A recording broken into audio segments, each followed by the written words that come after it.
آپ مجھے بتائیے کہ آپ کے والد کا یا والدہ کا کوئی دشمن ہو اور آپ اس کے متعلق یہ کہیں اس کا عمل اس کے ساتھ ہے، میری تو اس سے دوستی ہے، تو کیا دنیا آپ کی اس بات کو تسلیم کرے گی؟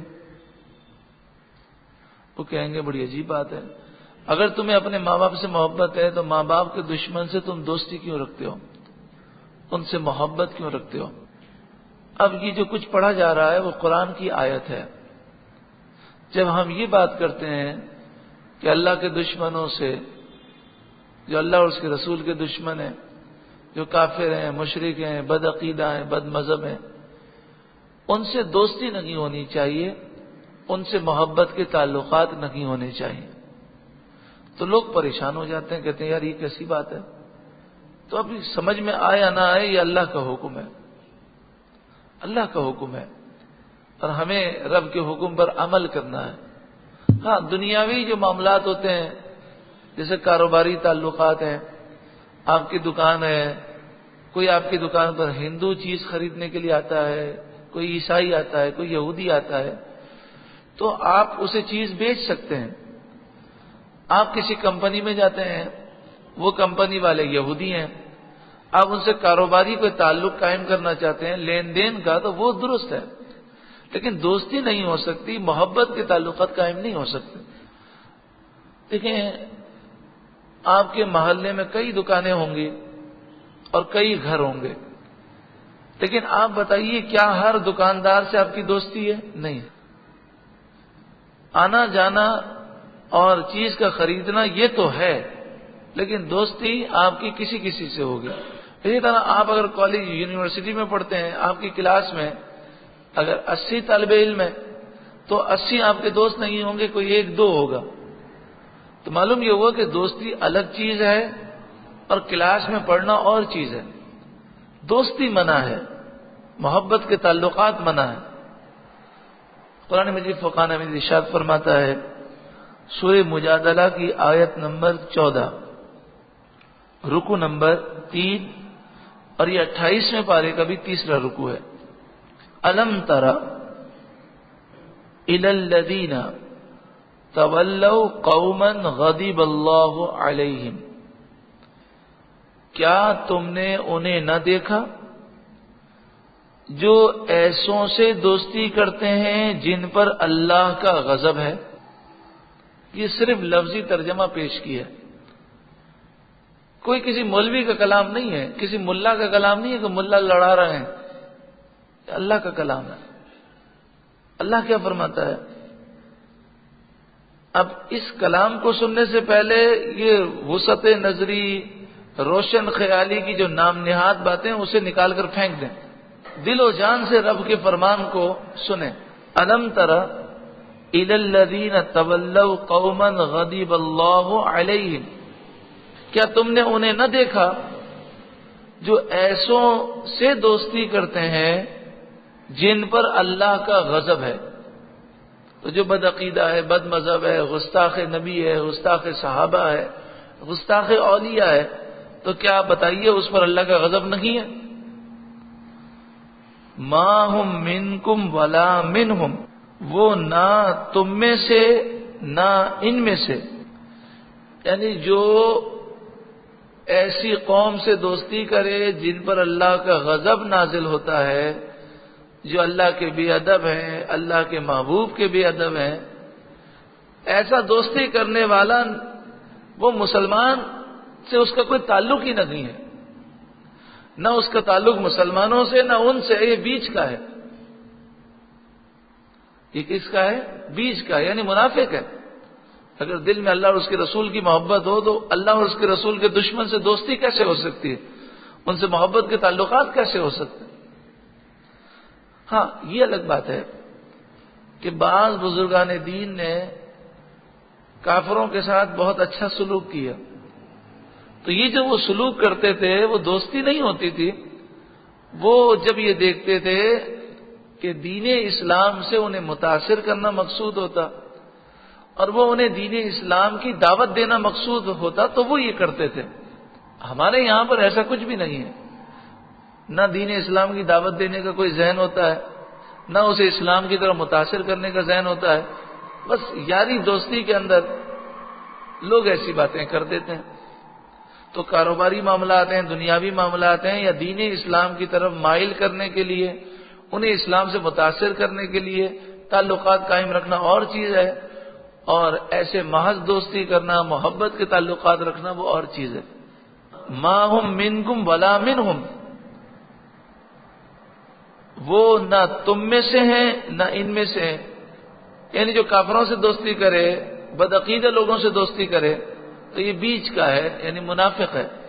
وَيَحْلِفُونَ عَلَى الْكَذِبِ وَهُمْ يَعْلَمُونَ، اور وہ جان بوجھ کر جھوٹی قسم کھاتے ہیں۔ أَعَدَّ اللَّهُ لَهُمْ عَذَابًا شَدِيدًا، اللہ نے ان کے لیے سخت عذاب تیار کر رکھا ہے۔ إِنَّهُمْ سَاءَ مَا كَانُوا يَعْمَلُونَ، بے شک وہ بہت ہی برے کام کرتے ہیں۔ اتخذوا ایمانہم جنتاً، انہوں نے اپنی قسموں کو ڈھال بنا رکھا ہے۔ یعنی منافقین جب وہ یہودیوں سے، عیسائیوں سے، کافروں سے دوستی کرتے تو وہ یہ کہتے ہیں ہماری دوستی نہیں ہے، یہ تو ہماری مجبوری ہے، حالانکہ ان کی دوستیاں ہوتی ہیں، تو یہ جھوٹی قسمیں کھاتے اور ان قسموں کو وہ ڈھال بناتے۔ فصدوا عن سبیل اللہ، اور انہوں نے اللہ کے راستے سے روکا۔ فلہم عذاب مہین، تو ان کے لیے ذلیل کر دینے والا عذاب ہے۔ لن تغنی عنہم اموالہم ولا اولادہم من اللہ شیئا، ان کے مال، ان کی اولاد اللہ کے غضب سے انہیں نہیں بچا سکیں گے۔ اولئک اصحاب النار، یہی لوگ جہنمی ہیں۔ ہم فیہا خالدون، وہ اس میں ہمیشہ رہنے والے ہیں۔ یوم یبعثہم اللہ جمیعا، جس دن اللہ تعالیٰ ان سب کو اٹھائے گا۔ فیحلفون لہ کما یحلفون لکم، تو اس کے حضور بھی ایسے ہی قسمیں کھائیں گے جیسے تمہارے سامنے۔ یہ جھوٹے لوگ وہاں بھی اللہ کے حضور بھی جھوٹی قسمیں کھائیں گے۔ وَيَحْسَبُونَ أَنَّهُمْ عَلَى شَيْءٍ، اور وہ یہ سمجھتے ہیں کہ انہوں نے کچھ کیا۔ الا انہم هم الکاذبون، سن لو بے شک وہی جھوٹے ہیں۔ یعنی وہ جھوٹی قسمیں کھا کر یہ سمجھتے ہیں کہ ہم نے کوئی کمال کر دیا، ہم نے مسلمانوں کو بے وقوف بنایا۔ استحوذ علیہم الشیطان، ان پر شیطان غالب آ گیا۔ فانساہم ذکر اللہ، تو شیطان نے انہیں اللہ کی یاد سے غافل کر دیا۔ اولئک حزب الشیطان، یہ شیطانی گروہ ہے۔ الا ان حزب الشیطان هم الخاسرون، سن لو بے شک شیطان ہی کا گروہ ہارنے والا ہے، نقصان میں ہے۔ ان الذین یحادون اللہ ورسولہ، بے شک جو اللہ اور اس کے رسول کی مخالفت کرتے ہیں، اولئک فی الاذلین، وہی سب سے زیادہ ذلیل ہیں۔ کتب اللہ لاغلبن انا ورسلی، اللہ لکھ چکا کہ ضرور میں غالب آؤں گا اور میرے رسول غالب آئیں گے۔ ان اللہ قوی عزیز، بے شک اللہ قوت والا، عزت والا ہے۔ اب اگلی جو آیت کریمہ مشہور آیت ہے، اس کا شان نزول بھی مشہور ہے کہ جب حضرت صدیق اکبر رضی اللہ تعالیٰ عنہ نے یہ دیکھا کہ ان کے والد نے ان کے سامنے حضور کی گستاخی کی، اس وقت حضرت ابو قحافہ ایمان نہیں لائے تھے، بعد میں مسلمان ہوئے، لیکن تھے تو والد۔ تو جب حضرت صدیق اکبر کے باپ نے حضور کی گستاخی کی تو صدیق اکبر نے اتنی زور سے تھپڑ مارا کہ ان کے والد دور جا کر گرے، اور پھر انہوں نے حضور کی خدمت میں یہ واقعہ پیش کیا۔ تو حضور صلی اللہ علیہ وآلہ وسلم تو کرم فرمانے والے ہیں، تو آپ جسے چاہیں معاف کر دیں، آپ کو اختیارات ہیں، اور آپ اللہ کی عطا سے، اللہ کے اذن سے تمام معاملات میں اختیارات رکھتے ہیں، جسے چاہیں اس کے لیے آسانی فرما دیں۔ دیکھیں ہمارے پاس کوئی آئے اور کہے کہ جناب میں اسلام قبول کرنا چاہتا ہوں لیکن میں صرف 2 نمازیں پڑھوں گا، تو ہم اس کی 5 نمازوں کو 2 نمازیں نہیں کر سکتے. لیکن رسول اللہ کی خدمت میں ایک شخص آیا اور اس نے کہا میں اسلام قبول کروں گا اس شرط پر کہ میں 5 نمازیں نہیں پڑھوں گا، میں صرف 2 ہی پڑھوں گا. تو آپ نے فرمایا تجھ پر 2 ہی نمازیں فرض ہیں. حضور کو اختیار ہے. حضور صلی اللہ علیہ وآلہ وسلم نے ایک صحابی کو ریشم پہننے کا حکم دیا، اور بعض روایتوں میں بیماری کی وجہ سے اور بعض روایتوں میں حضور نے انہیں اختیارات دیے. اسی طرح ایک صحابی کا حضور نے ذکر کیا اور آپ نے ان کے لیے سونے کے کنگن کا ذکر کیا. تو وہ ایمان نہیں لائے تھے اور پھر ایمان لا کر یہ ذکر سننے کے بعد ایمان لائے اور صحابی بن گئے. جب ایران فتح ہوا تو حضرت عمر نے انہیں بلایا اور آپ نے کہا کہ رسول اللہ نے فرمایا تھا میں تیرے ہاتھوں میں کسرا بادشاہ کے سونے کے کنگن دیکھ رہا ہوں. تو حضرت عمر نے وہ کسرا بادشاہ کے کنگن لیے اور ان کے ہاتھ میں پہنائے اور کہا میں نے چونکہ رسول اللہ نے یہ فرمایا اس لیے میں تمہیں پہنا رہا ہوں. تو حضور کی بڑی اختیارات ہیں. فتح مکہ کے موقع پر نبی اکرم صلی اللہ علیہ وآلہ وسلم نے قتلوں کو معاف کر دیا. حالانکہ شرعی اصول کیا ہے؟ عام آدمی کے لیے تو اصول یہ ہے کہ صدر، وزیر اعظم، بادشاہ بھی کسی قاتل کو معاف نہیں کر سکتا جب تک کہ مقتول کے ورثہ معاف نہ کریں. لیکن رسول اللہ نے اپنے اختیارات سے معاف فرما دیا. اسی طرح آپ نے کئی اپنے گستاخوں کو معاف فرمایا. تو حضور جسے معاف کرنا چاہیں معاف فرمائے. لیکن کسی صحابی سے منقول نہیں ہے کہ صحابی نے گستاخی سننے کے بعد ٹھنڈے کلیجے کے ساتھ انہوں نے سنی ہو اور انہوں نے گستاخوں کو معاف کیا ہو. تو حضرت ابو بکر آئے اور کہنے لگے میں نے اپنے والد کے ساتھ یہ کیا. تو رسول اللہ نے فرمایا اب آئندہ ایسا مت کرنا. ایسا کیا آپ نے؟ تو حضرت صدیق اکبر کیا کہتے ہیں؟ کہتے ہیں کہ جس رب نے آپ کو نبی بنا کر بھیجا اس کی قسم اگر میرے پاس اس وقت تلوار ہوتی تو میں اپنے باپ کا سر اڑا دیتا. تو بتائیے اگر گستاخ رسول واجب القتل نہیں ہے تو حضور کہتے کیا ہو گیا ہے، کسی کی جان لینے کا تم کیسے دعویٰ کر رہے ہو میرے دربار میں؟ تو پتہ چلا کہ گستاخ رسول کی سزا ہے تو موت. لیکن صدیق اکبر کہتے ہیں کہ اس وقت صرف میں نے تھپڑ مارا ہے، اگر تلوار اس وقت ہاتھ میں ہوتی تو میں سر اڑا دیتا. تو رسول اللہ نے کوئی توبہ کا حکم نہیں دیا، کوئی ڈانٹا نہیں، بلکہ قرآن کی آیتیں نازل ہوئیں اور اس میں صدیق اکبر کی تعریف بیان کی گئی. لا تجد قوما یؤمنون باللہ والیوم الآخر یوادون من حاد اللہ ورسولہ. میں اس کا بھی لفظی ترجمہ پیش کرتا ہوں تاکہ کسی کو یہ نہ ہو کہ یہ مولویوں کی باتیں ہیں. تم نہ پاؤ گے ان لوگوں کو جو یقین رکھتے ہیں اللہ اور آخرت کے دن پر کہ یہ مومنین دوستی کریں ان سے جنہوں نے اللہ اور اس کے رسول سے مخالفت کی. یعنی جو اللہ اور اس کے رسول کے مخالف ہیں ایسے لوگوں سے مومن کبھی دوستی کر ہی نہیں سکتا. اب ہر ایک اپنی دوستی پر غور کرے کہ اس کی دوستی کس سے ہے. اب یہاں پر یہ کہا جائے جناب یہ ہمارے رشتہ دار ہیں مجبوری ہے، تو قرآن اس کا بھی رد کرتا ہے. وہ اللہ اور اس کے رسول کے مخالف سے دوستی کر ہی نہیں سکتے. وَلَوْ كَانُوا آبَاءَهُمْ اگرچہ وہ ان کے باپ دادا ہوں. اب بتائیے باپ دادا تو گھر کے اندر ہوتے ہیں. لوگ کہتے ہیں جی پڑوسیوں سے تعلقات نہ رکھیں تو کیسے رکھیں؟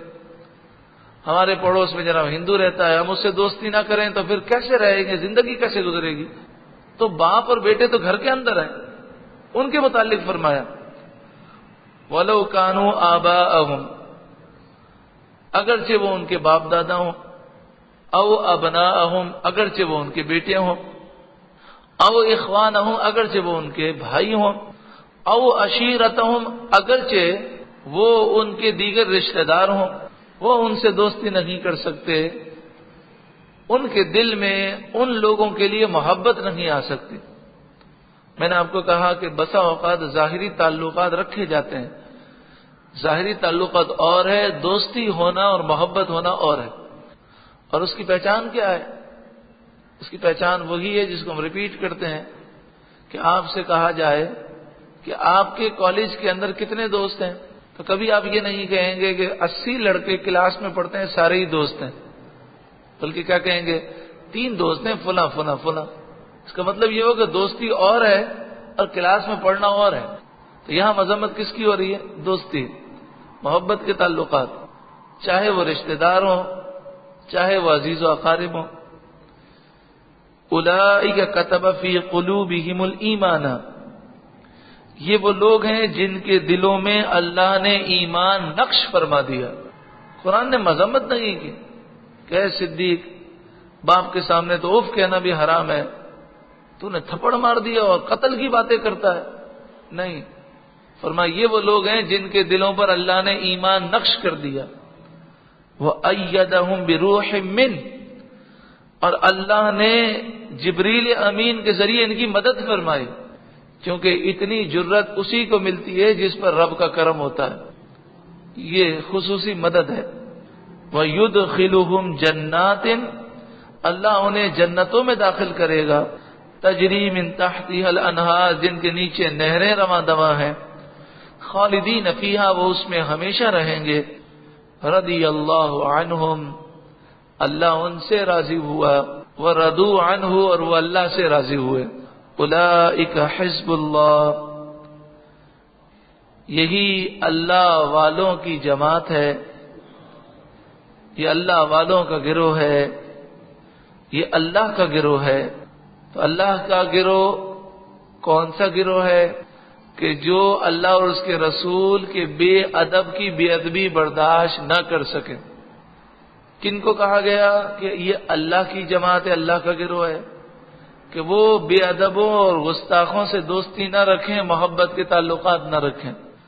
اولئک حزب اللہ، یہ اللہ کا گروہ ہے۔